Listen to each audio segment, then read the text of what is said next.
Alright, now we are going to question 9.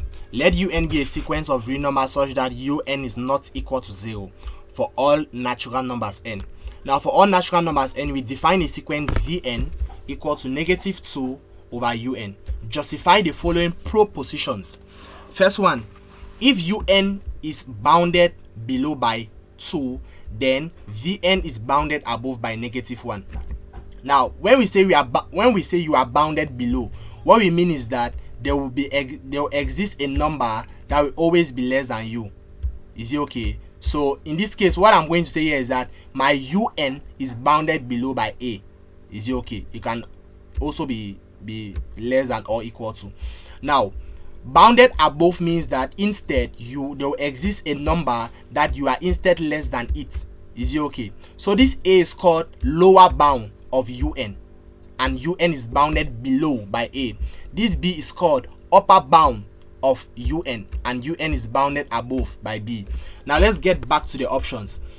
If un is bounded below by 2, then Vn is bounded above by negative 1. Let us verify. Okay, now when they say un is bounded below by 2, what it means is that 2 is less than or equal to un. This is what it means. Is it okay? Now our Vn is negative 2 over un, so I'll need to find a way to make this un to move to the denominator. Okay, I'll find a way to make this un to move to the denominator, and to do that we'll need to divide both sides by un. Since un is not 0, we can divide both sides by un, but we are going to do an assumption, because if this un is not a positive sequence, then when we divide both sides by un, it's definitely positive, because if you are less, if 2 is your if 2 is your lowest value, it means that you are a positive sequence. Is it okay? So we can divide both sides by un, and the inequality sign will not change. That's what I was trying to explain, because if this un was a sequence that is negative, the inequality sign will definitely going to change. But since 2 is less than un, it means that un is bigger than 2. Okay, and if you are bigger than 2, it means that you are bigger than 0, so you are positive. So we are going to divide both sides by un. We are going to get 2 divided by un. The right hand side will be less than or equal to 1, because un over un is 1. Then to get Vn, we'll multiply both sides by the negative sign. Once I multiply both sides by negative sign, I'll get negative 2 divided by un. My inequality sign we need to reverse to what? Greater or equal to negative 1. Now the left hand side is Vn, okay, and then the right hand side is negative 1. If you are greater than negative 1, what it means is that negative 1 is less than you. Is it okay? So once you are greater than negative 1, it means negative 1 is less than you. And if negative 1 is less than Vn, it means Vn is bounded below by negative 1. So the first proposal is false. Okay, it's very false, because the first proposal says that if un is bounded below by 2, which is what we have, then this implication, so if this, then this, then we are going to say that our Vn is bounded below by negative 1 and not above. Okay, now second proposal says if un is bounded below by 2, then Vn is bounded below by negative 1. Very true. In fact, the first one is just the reverse of the second one, so definitely there's no need to prove it again, because we are just on proving it like this. Next, if un is increasing, then Vn is increasing. I think in a previous video you know what an increasing sequence is. So if un is increasing, then Vn is increasing. Let us verify. So un increasing, what it means is that un plus 1, okay, un plus 1 minus un is greater than or equal to 0. Is it okay? So let's just try to write down what it means. So what it means is that un plus 1, okay, will be what? Greater or equal to un. Is it okay? So it's preferable that I divide both sides by, no, let's not divide both sides. Let us take reciprocal on both, or let's just exchange the sides. If I first of all, because my Vn, because we need to look for Vn plus 1 and compare with Vn, but Vn plus 1 will just basically be negative 2 over un plus 1. So you clearly see that we need to take un plus 1 to the denominator. So let's start by first of all dividing both sides by un. So once I divide both sides by un, what we are going to have is that un plus 1 divided by un will be greater or equal to 1. Then I will divide both sides now by un plus 1. So this un plus 1, I also divide both sides by it. And if I do that, the left hand side, that un plus 1 will not be again the numerator. So I'll just have 1 over un. And I'll have what? Greater or equal to 1 over un plus 1. Is it okay? Voila. So this is what I have. Now from here, what we are going to do is, since we need a Vn, we need to multiply both sides by negative 2. So if I multiply both sides by negative 2, I'm going to get here negative 2 divided by un, which is actually equal to Vn. Inequality sign has to reverse to what? Less than or equal to negative 2 divided by un plus 1. But if we check very well, we see that the left hand side of this inequality is just our sequence Vn, and then the right hand side of that inequality is our sequence Vn plus 1. So this clearly means that our Vn plus 1, so you see that if I subtract Vn on both sides, on the left hand side I'll be left with 0. On the right hand side I'll be left with Vn plus 1 minus Vn. Now if 0 is less than Vn plus 1 minus Vn, what it means is that the Vn plus 1 minus Vn is greater than 0. So Vn is increasing. So what it means is that Vn plus 1 minus Vn, okay, is greater or equal to 0, which means that Vn is an increasing sequence. So this proposal is also true. That is, if un is increasing, then Vn is increasing. Now let's go to the last part. If un is convergent, then Vn is also convergent. If un is convergent, then Vn is also convergent. Let us verify. Now, if un is convergent, what it means is that the limit of un exists. Is it okay? The limit of un is a real number. Is it okay? That's the meaning of un being convergent. Alright. So, if the limit of un is a real number, I'll just try to also verify if the limit of Vn is also a real number. Is it okay? So I'll just take limit on both sides of the equation. I'll have here the limit of Vn, I'll just call it Lv, will be equal to negative 2 divided by the limit of un, which I call it Lu. Now this limit of un is a real number. Okay. Now we clearly see that Lv is negative 2 on Lu. This is not necessarily a real number, but we know that it is going to be a real number that is going to belong in the set of real numbers if and only if the denominator is not 0, because we cannot divide by 0. Is it okay? If and only if the denominator is not 0. Alright.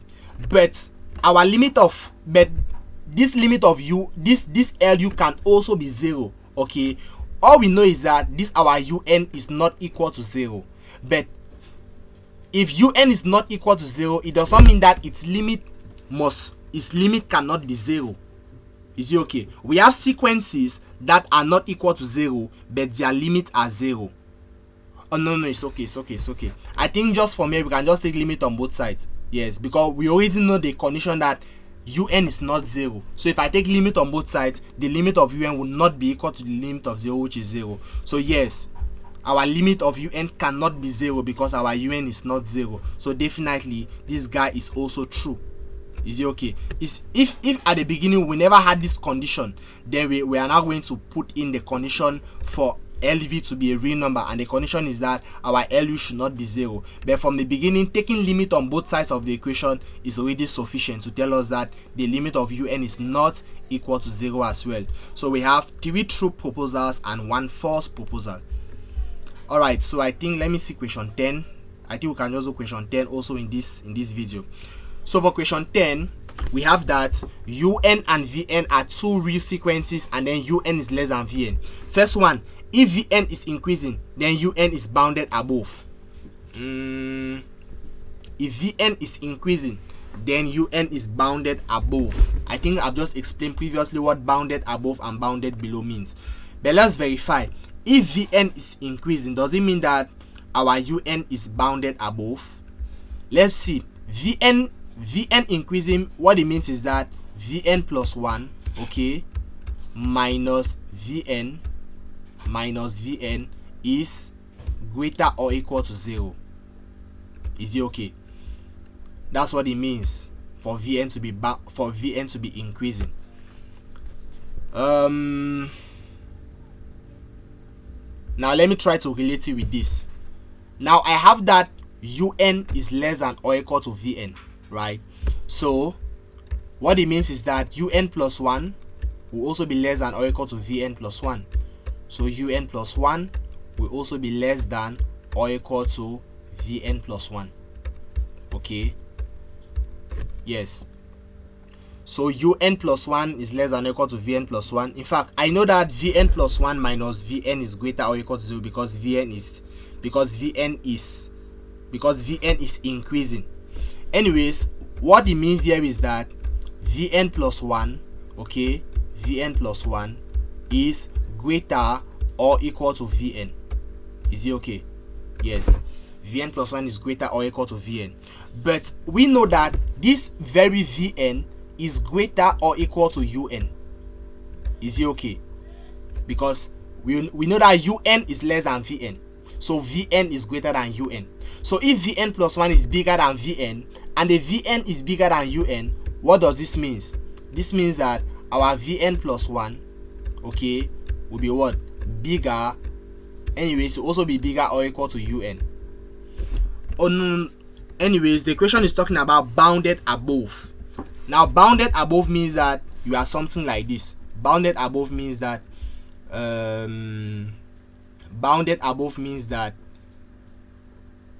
if we have Un, there will be a number that Un is always less than or equal to it. Yes. So in this case, we can say that Un is bounded above by A. No. So this proposal is not correct. It's false.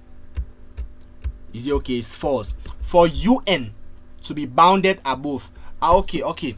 Anyways, since you are bounded above, you can also be bounded above by a sequence. Is it okay? So clearly, yes, it is true. It is true. Because this Vn is a sequence.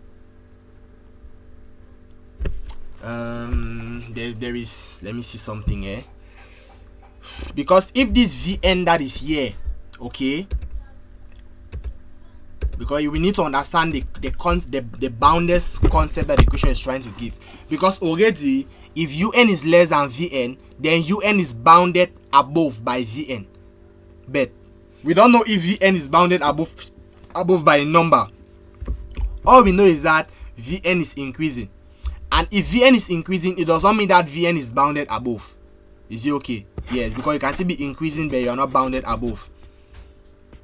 For you to be increasing and bounded above, it means that you are convergent. But in this case, we have no idea about it. So we are still going to go with our false. Just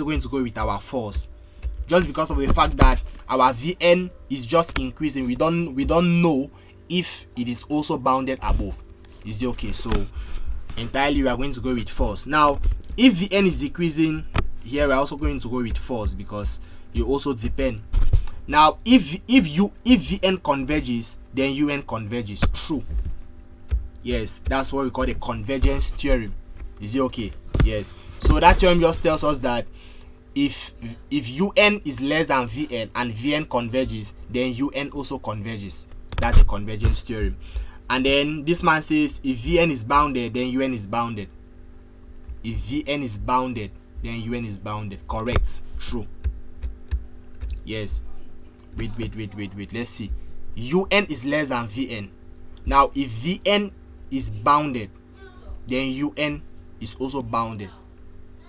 Let's just try to draw something here. Let's just say that in the normal line, right, this is Un. Is it okay? And then this is Vn. Right? This is Vn. Let's just try to see. Now, when they say Vn is bounded, it means that Vn is between two things. Okay? So your Vn is, maybe I can start from maybe I have A here and I have B here, for example. So you clearly see that my Vn is between A and B. Okay? Now, is my Un bounded? Yes, my Un is also bounded because it is less than Vn. My Un is clearly, though it is not between A and B, but it is less than A. Is it okay? My Un is less than A. And clearly, less than A means you are bounded, specifically upper bounded. Yeah, so it's also true. It's also true. But if instead I have here un, right? And imagine that, no, if instead I have there un and then my vn is instead behind, right? You clearly see that if vn is bounded, will it necessarily mean that un is bounded? Yeah, actually, yes. Because bounded does not necessarily mean that you are between two things. You can be lower bounded or upper bounded. Okay.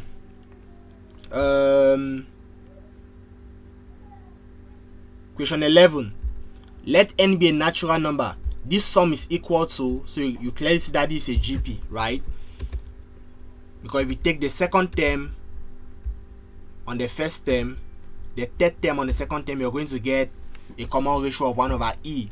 So the sum of the first n terms will be equal to a into 1 minus r to the n plus 1,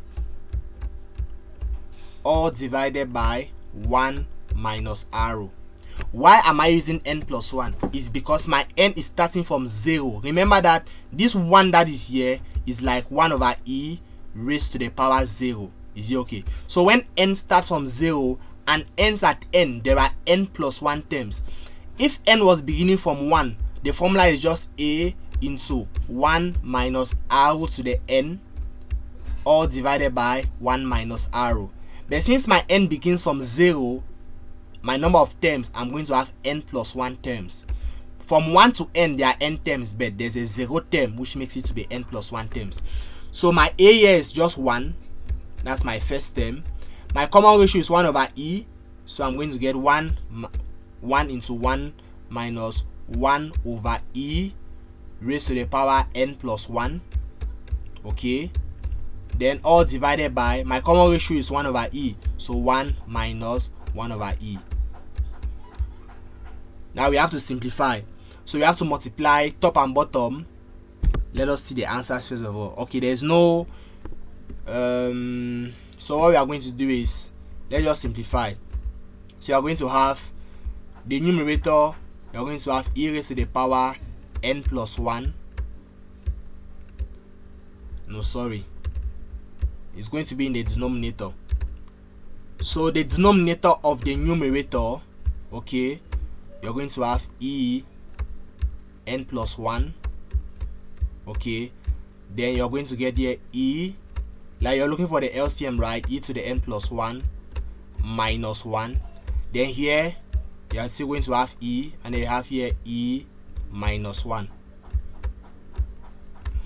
Okay, so what you have is, you're going to have e raised to the power n plus 1 minus 1 divided by e minus 1, then times this e that is here goes to the numerator, e, and then this man that is here goes to the denominator. But I'm going to write this man as e to the n times e to the power 1. This e here cancels with this e, and we are left with an e to the n in the denominator. So the final result, let's have the answers like this. The final result, you have something like e raised to the power n plus 1 minus 1. Now if I multiply this e to the n with each of the terms, I'm going to get e to the n plus 1 minus e to the n. In fact, let's just check the options. Let's look at the options very well. Looking at the options, which option is even correct here? Okay, let's start with this option that has e to the n plus 1 there. Okay, I can see there's an option there with e to the negative n. Let me see. So I have e, you have e minus e to the negative n. over 1 minus e. So it's supposed to be over e minus 1.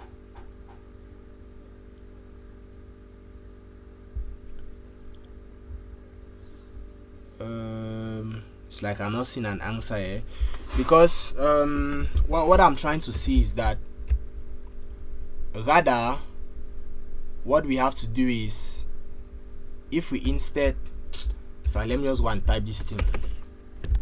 If we instead do, I think the result was just e raised to the power n plus 1 minus 1 over e minus 1 multiplied by 1 over e raised to the power n. So what I'll do is that I'll take this 1 over e to the power n and multiply it with the numerator. Is it okay? So my denominator is going to stay as e minus 1. Now my numerator, I'm going to have e raised to the power n plus 1 divided by e raised to the power n, then minus 1 divided by e raised to the power n. Is it okay? Then now I'm going to now divide each of the terms. So here I will write this man as e raised to the power n times e, and e, we can, this e to the n cancels to e to the n, I'm left with e there, then minus this man is just e raised to the power negative n. So e minus e to the negative n divided by e minus 1. But when I check e minus e to the negative n, what I'm seeing here is 1 minus e, not e minus 1. So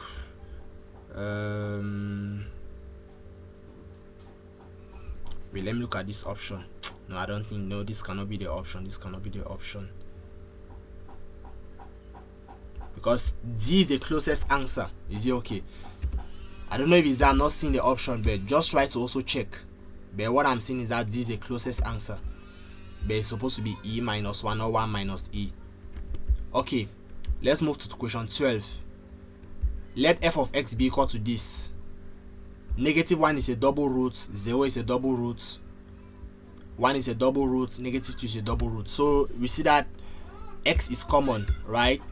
When you remove x, what is left? X to the power 5, x to the power 5. Or in fact,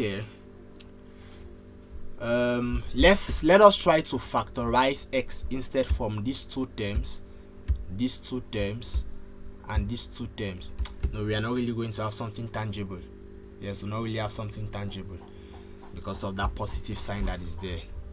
So let's just factorize x. We are going to have x to the power 5 plus 4x to the power 4 plus x cubed, right, minus 10x squared plus 4x plus 8. Is it okay? So already b is wrong.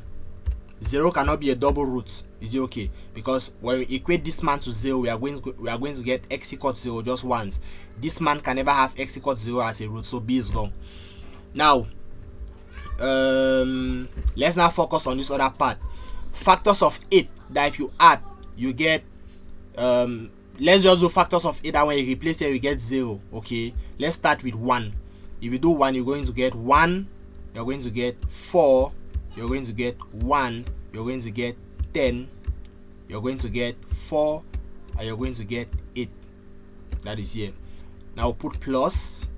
Here is plus, here is minus, here is plus, and here is plus. Can you have 0? 1 plus 4 is 5, plus 1 is 6. 6 minus 10 is negative 4, plus 4 is 0, plus 8 is not 0.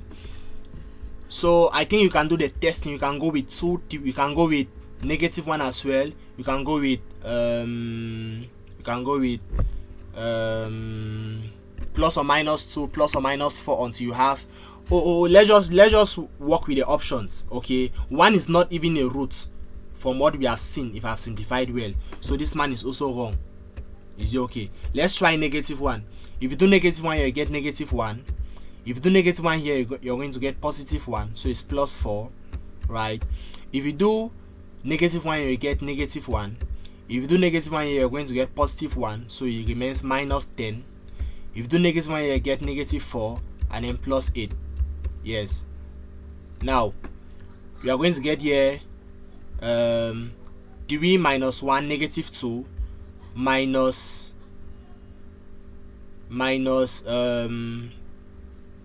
no, sorry, 3 minus, this is 3, right? 3 minus 1 is 2. 2 minus 10 is negative 8. Negative 8, wait, am I doing it correctly? This is 3 minus 1 is 2. 2 minus 10 is negative 8. Negative 8 plus 8 is 0, but there's a minus 4. So even this negative 1 is also wrong. Therefore, it shows that it's negative 2. That is a double root. So let's try negative 2. So for negative 2, we are going to have here negative 32. Okay. Here you're going to have, you're going to simplify. I don't have a calculator with me. I could easily simplify, but let me just try to do the plotting. You see, okay, let's just do the plot. But I think we are definitely going to have negative 2 as an answer.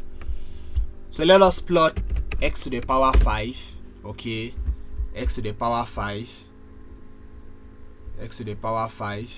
Where are you? Plus 4x to the power 4. So we are plotting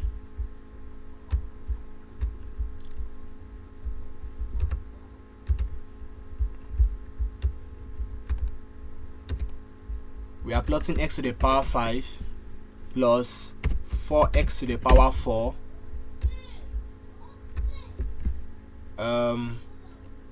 minus 10x squared plus 4x plus 8.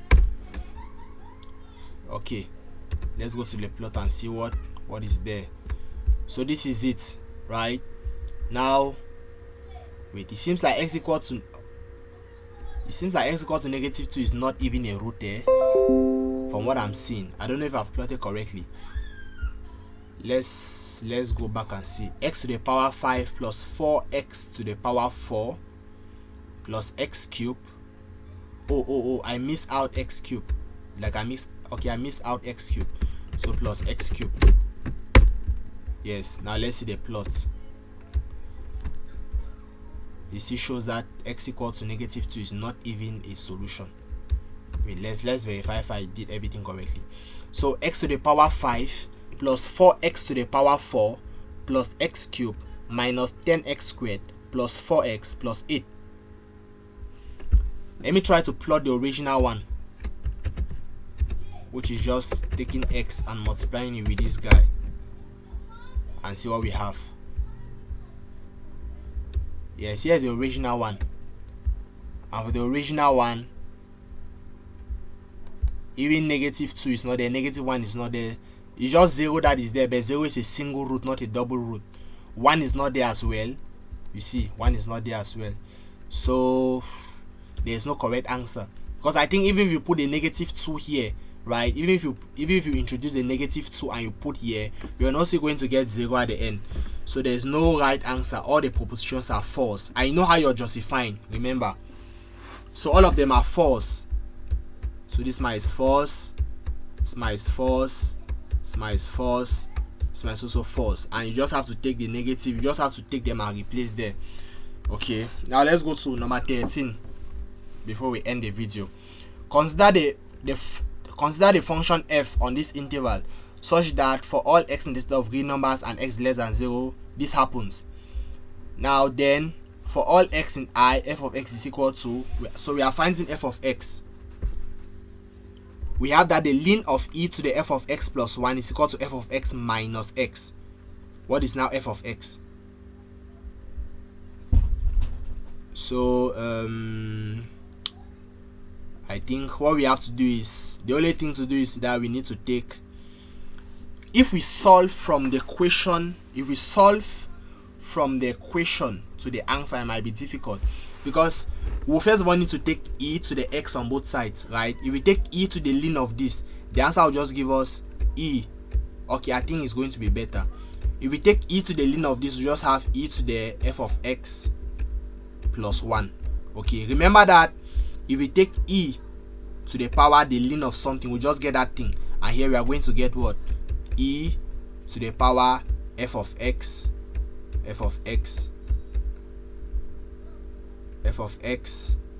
minus x. Okay, now which means that here, let me just let this e to the f of x to be y here. So I'm going to get here y plus 1 equal to, we can separate this man as e to the power f of x times e to the power negative 1. Is it okay? Times e to the power negative x. But we have said that we are calling this man y, then times e to the power negative x. Now let's make y the subject, because y is e to the f of x. Then from there we'll be able to get f of x. So if I'll have e to the power y e to the negative x minus y. Okay, I'm sending y this way. I'll be left with 1 on one side, equal to 1. Then from there, what is y equal to? Y will be equal to 1 over e to the power negative x minus 1. Is it okay? Like when you factorize y from both terms, you be left with e to the minus x minus 1. Then divide both sides by 8. Now from here, let's try to so remember that this my y is actually e to the f of x. Okay, so e to the power what I'm seeing here, there's no term in the denominator. So what we are going to do is that, first of all, what we are going to do is that, first of all, what I'll do is I'll multiply top and bottom by e to the x. I'm going to get here e to the x, all divided by e to the x times this quantity is 1 minus e to the power x. This is what I have. Is it okay? Anyways, it depends on the answers. All right, so if I replace back my y with e to the f of x, I'll have e to the f of x, okay, to be equal to everything here. Okay, and everything here I can write it as e raised to the power negative x minus 1, or that raised to the power negative 1. Is it okay? Now I'll take ln on both sides. If I take the ln of this, I'm just left with f of x. All right, and then I will equate it to the ln of this, which is the ln of e raised to the power negative x minus 1, then raised to the power negative 1. From the laws of indices and logarithm, the negative sign is going to fall, and you're going to get negative the ln of e raised to the power negative x minus 1. All right, so I think we are going to end here for this video.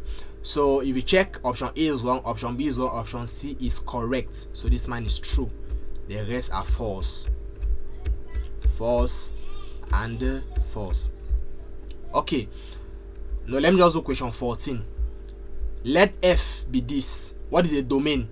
Now you have to know that the domain of the ln of a function, first of all, that function has to be defined and it has to be greater than 0. Is it okay? So for the ln of this function to be defined, okay, first of all, the function that is inside there, all right, so just try to write it down. That the ln of a function g of x, okay, exists if and only if there are two things. The first thing is that g of x itself must exist because it's a function.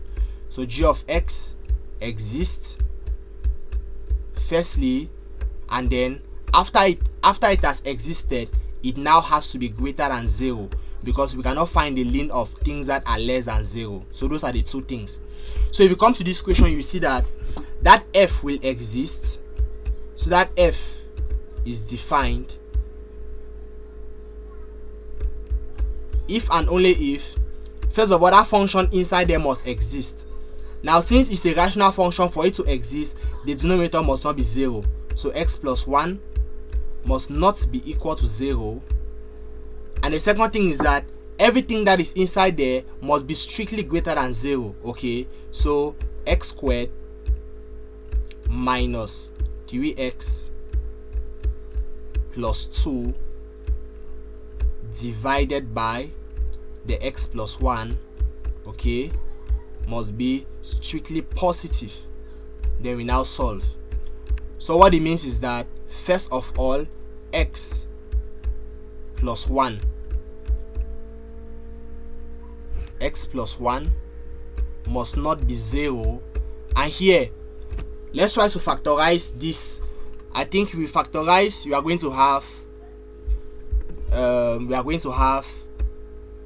x minus 1 times x minus 2, the numerator, divided by, this is x here, divided by x plus 1 greater than 0.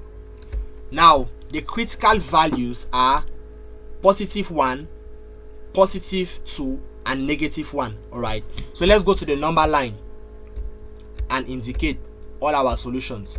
So you are going to have negative 1, we are going to have positive 1, and we have positive 2. Let's do our sign test. If I take a number bigger than 2, let me say 3, and I replace here, I'll have positive. This how we alternate negative, positive, and negative. Now the region we need is a region where when we replace the value of x, the resulting sign is greater than 0, which means positive.